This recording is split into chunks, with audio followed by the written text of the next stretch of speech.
Assalamualaikum warahmatullahi wabarakatuh.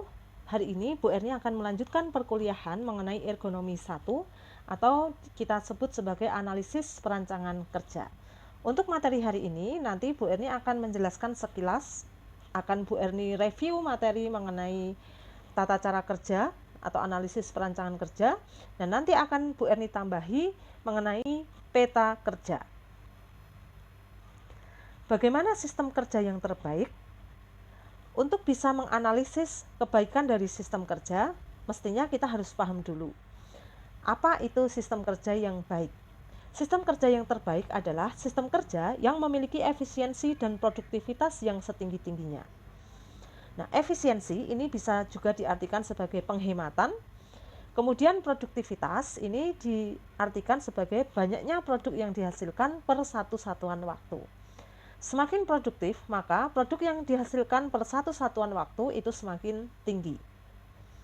Sistem kerja itu sendiri terdiri dari beberapa komponen, yaitu manusia, bahan, perlengkapan dan peralatan, juga lingkungan kerja. Analisis perancangan kerja, apa saja yang akan kita pelajari nanti? Di dalam analisis perancangan kerja terdapat pengaturan dari komponen-komponen sistem kerja yang terdiri dari manusia, bahan, mesin, peralatan, dan lingkungan kerja. Komponen itu diatur agar dicapai efisiensi dan produktivitas tinggi dari perusahaan. Efisiensi dan produktivitas tinggi dari perusahaan itu diukur dari apa saja? Nah, yaitu diukur dari waktu, tenaga yang dikeluarkan, dampak psikologis, dan dampak sosiologis. Semakin cepat waktu yang diperlukan untuk memproses suatu produk, maka sistem kerja itu semakin baik. Nah, tetapi ingat, masih ada kriteria selanjutnya, yaitu tenaga yang dikeluarkan. Jika waktunya cepat, tetapi tenaga yang dikeluarkan sangat banyak melebihi kapasitas manusia, maka itu belum disebut sebagai sistem kerja yang baik. Jadi, harus dilihat dari waktu, tenaga kerja yang dikeluarkan, kemudian dampak psikologis. Juga yang terakhir adalah dampak sosiologis. Dampak psikologis, kita melihat dampak pekerjaan tersebut terhadap jiwa dari pekerjanya. Apakah menimbulkan beban mental bagi pekerja atau tidak. Nah, dampak sosiologis adalah dampak dari adanya industri tersebut terhadap masyarakat sekitar. Jika waktunya sudah cepat, tenaga yang dikeluarkan juga sedikit, kemudian tidak ada dampak psikologis, tetapi ternyata ada dampak sosiologis, misalnya adanya limbah dari industri yang mengganggu keamanan atau kenyamanan masyarakat sekitar, maka itu juga belum disebut sebagai sistem kerja yang baik. Nah, kita sekarang akan membahas apa yang dimaksud dengan efisiensi. Dalam teknik tata cara kerja, pengertian efisiensi diterapkan dalam bentuk perbandingan antara hasil yang dicapai dengan ongkos yang dikeluarkan untuk mendapatkan hasil tersebut. Jika hasil yang dicapai itu banyak sekali, tetapi ongkos yang dikeluarkan juga banyak, maka belum disebut sebagai efisien. Jadi prinsip efisien adalah menghasilkan hasil sebanyak-banyaknya dengan ongkos sekecil-kecilnya. Kemudian produktivitas. Produktivitas merupakan perbandingan hasil yang dicapai atau keluaran dengan keseluruhan sumber daya atau masukan yang dipergunakan per satu satuan waktu. Jadi di sini ada unsur waktu yang mempengaruhi produktivitas. Disebut produktif jika suatu perusahaan dapat menghasilkan produk sebanyak-banyaknya dalam waktu yang singkat. Nah, itu produktif. Misalnya suatu perusahaan sebelum melakukan perbaikan sistem kerja menghasilkan 1000 unit produk per harinya per 8 jam kerja. Setelah diperbaiki sistem kerjanya, perusahaan mampu menghasilkan 1.500 unit per hari. Nah, maka itu dikatakan bahwa produktivitas dari industri tersebut meningkat. Ruang lingkup tata cara kerja. Dalam teknik tata cara kerja, kita mempelajari teknik-teknik pengukuran kerja, juga mempelajari bagaimana prinsip-prinsip pengaturan kerja. Nah, kita perlu melakukan pengukuran agar tahu apakah sistem kerja itu sudah baik atau belum. Nah, apa saja yang diukur? Yang diukur adalah waktu, kemudian pengukuran tenaga, pengukuran dampak psikologis, dan pengukuran dampak sosiologis. Pengukuran waktu kita nanti menggunakan beberapa metode, diantaranya adalah metode jam henti atau dengan stopwatch. kemudian ada work sampling, kemudian ada data waktu gerakan. Untuk pengukuran tenaga atau pengukuran beban fisik, kita bisa melakukan pengukuran konsumsi energi, kemudian volume oksigen, dan juga kita akan bisa menentukan waktu istirahat yang dibutuhkan. Pengukuran dampak psikologis dan dampak sosiologis ini bisa dilakukan dengan instrumen, misalnya dengan kuesioner. Nah, selain itu, kita mempelajari prinsip-prinsip pengaturan kerja. Nah, kita mempelajari faktor-faktor manusia atau keterbatasan-keterbatasan manusia dalam bekerja, sehingga pekerjaan nanti yang diberikan, yang dibebankan kepada manusia itu tidak melebihi kapasitasnya. Kemudian kita mempelajari studi gerakan dan ekonomi gerakan, sehingga kita akan tahu ada atau tidak gerakan kerja yang tidak efektif. Gerakan kerja yang tidak efektif itu harus dieliminir atau dieliminasi, sehingga semakin sedikit gerakan, maka waktu kerjanya juga akan semakin singkat. Dengan melakukan pengukuran kerja dan mempelajari prinsip-prinsip pengaturan kerja, maka akan diperoleh beberapa alternatif sistem kerja terbaik. Dari situ kita akan memperoleh sistem kerja yang terbaik. Ada 4 kriteria yang dipandang sebagai pengukur tentang kebaikan sistem kerja, yaitu waktu, tenaga, dampak psikologis, dan dampak sosiologis. Nah, pengetahuan yang diperlukan untuk melakukan pengaturan terhadap pekerja, bahan, peralatan, lingkungan dipelajari melalui ergonomi, kemudian studi gerakan, dan ekonomi gerakan. Dengan ilmu ergonomi, kita akan tahu keterbatasan-keterbatasan manusia, karakteristik manusia, kelemahan manusia, sehingga sistem kerja yang kita rancang itu tidak membebani manusia. Perbaikan sistem kerja merupakan sesuatu yang dinamis.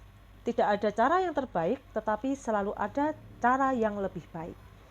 Apa yang dimaksud dengan dinamis? Dalam merancang suatu sistem kerja, tidak seorang pun boleh berhenti setelah mendapatkan suatu rancangan yang dipandang sudah baik. Jadi artinya kita terus-menerus melakukan perbaikan sistem kerja. Teramat banyak rancangan sistem kerja yang bisa diciptakan, yang membuat setiap orang tidak dapat langsung memperoleh yang terbaik. Jadi harus terus-menerus melakukan perbaikan secara kontinu.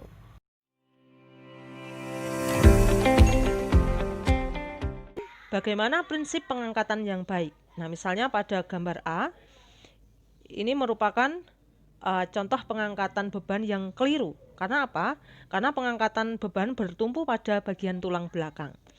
Pekerja harus berjongkok, kemudian mengangkat beban tersebut. Nah, ini akan sangat membahayakan bagi tulang belakangnya apabila dilakukan terus-menerus.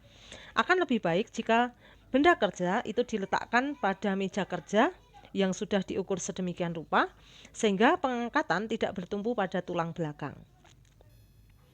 Nah, baik, sekarang Bu Erni akan menyampaikan materi mengenai peta kerja. Apa itu peta kerja?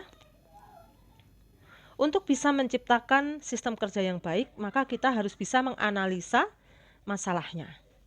Nah, peta kerja merupakan alat untuk menganalisa permasalahan, alat untuk memeriksa sudah baik atau belum sistem kerja yang selama ini dilakukan. Peta kerja. Menganalisa suatu sistem kerja berarti mencatat secara sistematis, meneliti seluruh kegiatan atau operasi, serta menyajikan berbagai fakta dan spesifikasi kerja yang ada pada sistem kerja tersebut. Peta kerja adalah suatu alat komunikasi yang sistematis dan jelas, yang berisi semua langkah yang dialami oleh suatu objek atau benda kerja, sejak awal suatu proses sampai pada proses menghasilkan produk. Nah, jadi peta kerja ini nanti berisi langkah-langkah yang dialami benda kerja dari awal sampai produk itu selesai. Peta kerja dibagi menjadi 2, yaitu peta kerja keseluruhan dan peta kerja setempat. Peta kerja keseluruhan akan menganalisis keseluruhan proses dari awal sampai akhir. Nah, sedangkan untuk peta kerja setempat hanya akan memeriksa sistem kerja pada satu stasiun kerja. Peta kerja keseluruhan meliputi peta proses operasi, peta aliran proses, peta proses kelompok kerja, dan diagram alir. Kemudian, peta kerja setempat meliputi assembly chart, peta pekerja dan mesin, peta tangan kiri dan tangan kanan. Nah, untuk hari ini Bu Erni akan menjelaskan mengenai salah satu peta kerja keseluruhan, yaitu peta proses operasi. Peta kerja keseluruhan. Peta kerja adalah peta yang menggambarkan keseluruhan proses yang dialami suatu bahan hingga menjadi produk akhir. Peta ini digunakan untuk menganalisis suatu sistem kerja yang bersifat keseluruhan. Peta proses operasi itu sendiri definisinya adalah suatu diagram yang menggambarkan langkah-langkah proses yang dialami bahan baku mengenai urutan-urutan operasi dan pemeriksaan. Kegunaan dari peta proses operasi yang pertama adalah mengetahui kebutuhan akan mesin dan penganggaran.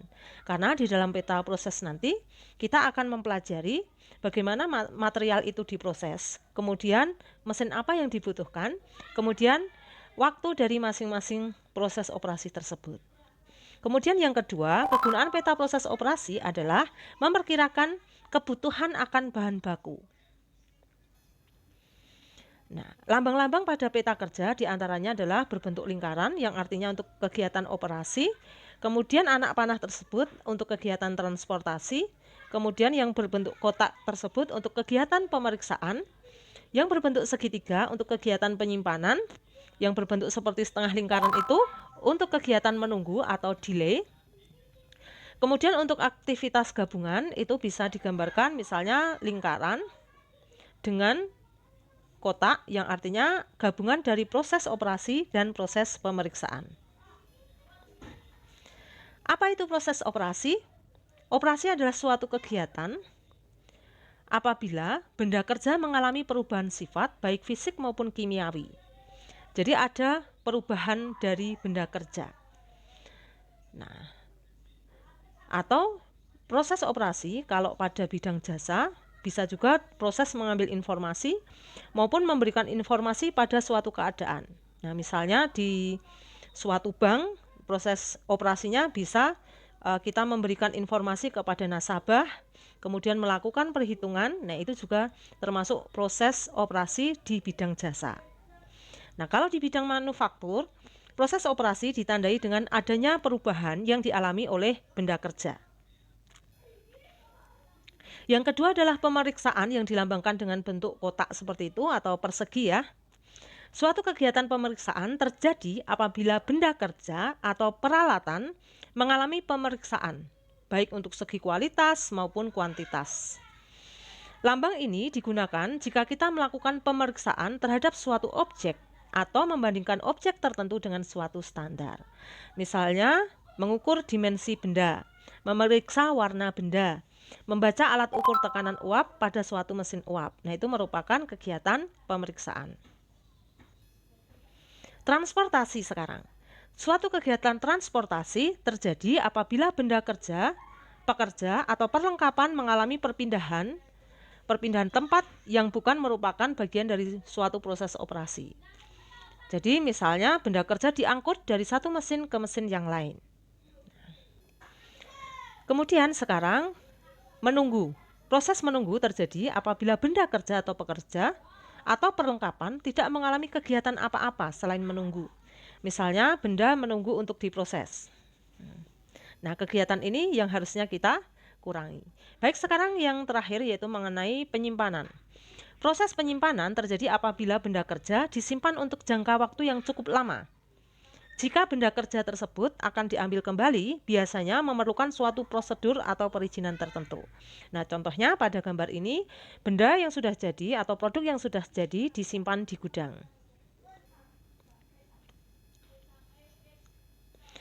Untuk aktivitas gabungan, kegiatan ini terjadi apabila antara aktivitas operasi dan pemeriksaan dilakukan bersamaan atau dilakukan pada suatu tempat kerja. Nah, mungkin itu dulu materi dari Bu Erni. Untuk cara menggambar peta proses operasi, nanti Bu Erni tampilkan atau jelaskan di materi berikutnya. Mudah-mudahan ini membantu kalian. Jangan lupa klik subscribe, like, and comment. Terima kasih. Wassalamualaikum warahmatullahi wabarakatuh.